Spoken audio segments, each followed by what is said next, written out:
Assalamualaikum warahmatullahi wabarakatuh. Selamat pagi anak-anak ibu. Bagaimana kabarmu hari ini? Semoga kamu dalam keadaan sehat selalu ya. Nah anak-anak, hari ini kita akan mulai pembelajaran di kelas 3 tema 4 subtema 1 pada pembelajaran kelima. Sebelum kita mulai pembelajaran, mari kita berdoa terlebih dahulu. Berdoa mulai.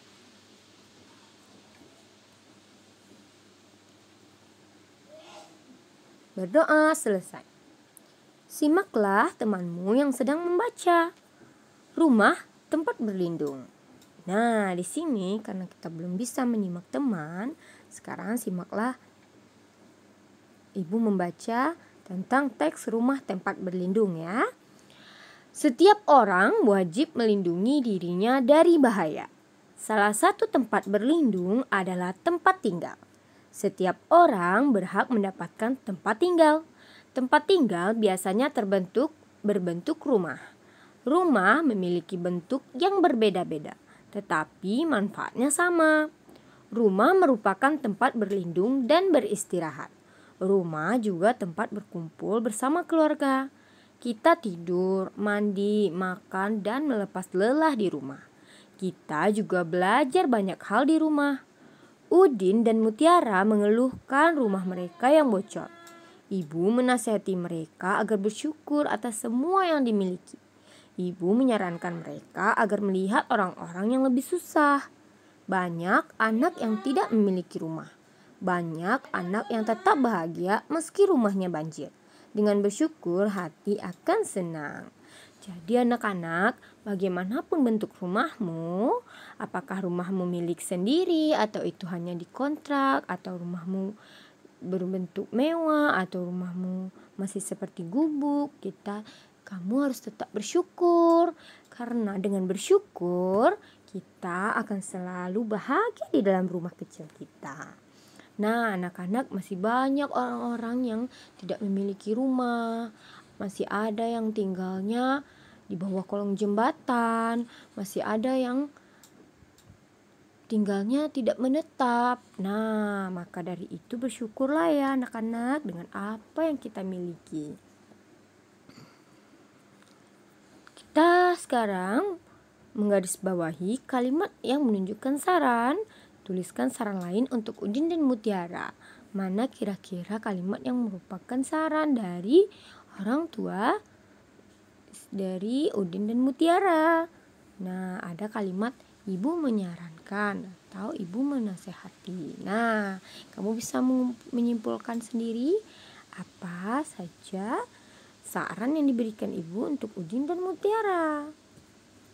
Sekarang mari kita bahas halaman 33 ya.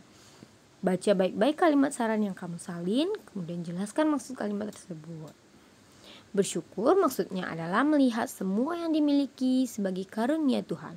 Kita menerima semuanya, tidak mengeluh dan gembira atas apa yang ada. Kamu sudah mendengarkan penjelasan teman-temanmu. Sekarang tuliskan penjelasan temanmu. Karena ini belum bisa kita lakukan di masa pandemik. Oke, karena itu kita masuk ke halaman 35 ya. Kamu wajib bersyukur memiliki tempat tinggal. Tempat tinggal akan melindungi dirimu dari bahaya. Nah, jadi ini adalah salah satu manfaat atau kegunaan tempat tinggal anak-anak. Akan melindungi dirimu dari bahaya. Kamu juga wajib merawat dan melindungi tempat tinggalmu. Apa saja kewajiban dan hakmu berkaitan dengan tempat tinggal. Nah, kita bisa mengamati gambar berikut ya. Dari gambar ada Lani yang sedang membersihkan rumahnya, menyapu rumahnya. Itu adalah kewajiban kita dalam merawat dan melindungi rumah kita. Sekarang kita perhatikan kewajiban dan hak di rumah. Bersyukur karena memiliki tempat tinggal. Nah, bersyukur karena memiliki tempat tinggal merupakan kewajiban kita anak-anak. Mendapat rumah yang bersih dan rapi itu adalah hak kita. Nah, jadi anak-anak, banyak sekali bicara lemah lembut dan sopan, lalu membantu merapikan dan menata rumah. dicintai, dijaga, dilindungi, dan dihargai. Saling mencintai, menjaga, melindungi, dan menghargai. Diperlakukan dengan lembut dan sopan. Jadi kalau bicara lembut dan sopan itu kewajiban kita. Tapi jika diperlakukan dengan lembut dan sopan artinya adalah hak kita. Ada saling menolong dan memaafkan. Mendapat tempat tinggal itu adalah hak kita. Menjaga kebersihan dan kerapian rumah itu adalah kewajiban kita.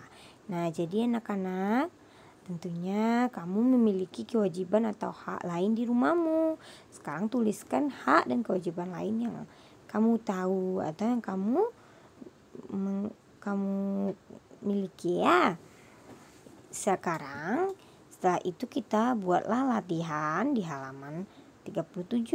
Ada 5 kemungkinan dalam membuat Udin ingin rumah mereka nyaman. Ia berencana merapikan pagar rumah mereka. Ayah Udin membutuhkan 980 batu bata. Ia memiliki beberapa batu bata di rumah. Ayah memiliki kekurangannya di toko bangunan. Berapa batu bata yang mungkin Ayah Udin miliki dan berapa yang harus dibeli? Nah, buatlah 5 kemungkinan anak-anak. Jadi dari 980 batu bata, buatlah 5 kemungkinan berapa batu bata yang mungkin Ayah Udin miliki dan berapa yang harus dibeli. Contoh, Ayah Udin sudah memiliki 900 batu bata, berarti masih ada 80 batu bata yang harus dibeli. 900 ditambah 80 artinya 980. Nah, sekarang kita dapat mengamati kembali cerita Ayah Udin yang ingin membuat pagar. Lalu kita dapat membuat cerita seperti itu. Tentukan bilangannya dan buatlah satu kemungkinan penyelesaiannya di bawah ini. Oke anak-anak, kegiatan bersama orang tua kita pada hari ini adalah membiasakan siswa mengikuti aturan yang ada di rumah. Jadi aturan apa saja yang ada di rumah, maka kamu harus membiasakan diri untuk mengikuti peraturan. Sekian pembelajaran kita pada hari ini, nak. Semoga anak-anak ibu mendapat pembelajaran. Wabillahi taufiq wa hidayah. Wassalamualaikum warahmatullahi wabarakatuh.